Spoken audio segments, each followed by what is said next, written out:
co-op means that I think that if someone walks into the room and I'm playing the game, I'm much more likely to give them a controller if it's just a simple press of a button. So in a way, that co-op feature was there for that as well. And then lastly, the whole of the combat mechanics are there.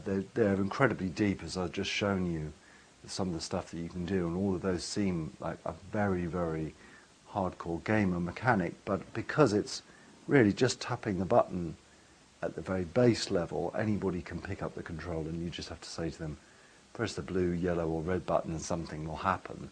And that, I think, is much more for the casual audience.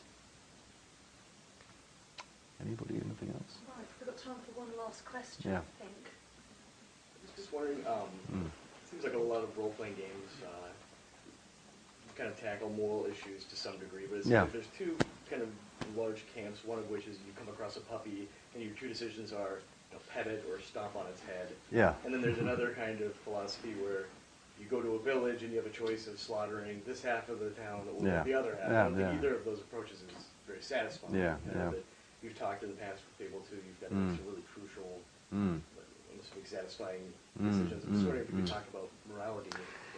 Yeah, I mean, there's some interesting things about morality. I mean, to start off with, Fable 2 is less about good and evil and much more about who you are.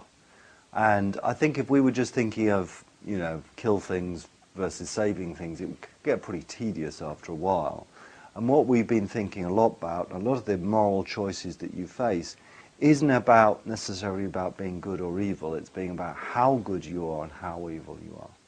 So there comes a point where people think, I'm a good guy, that's great. And then we just push that a little bit. And so we start saying to you, well, if you're a good guy, it means you're going to have to sacrifice this.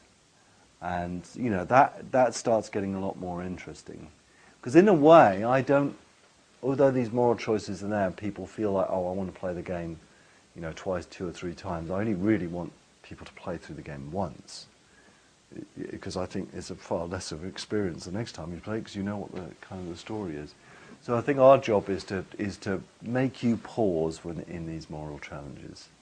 There was a huge debates about these moral challenges when we were making the game.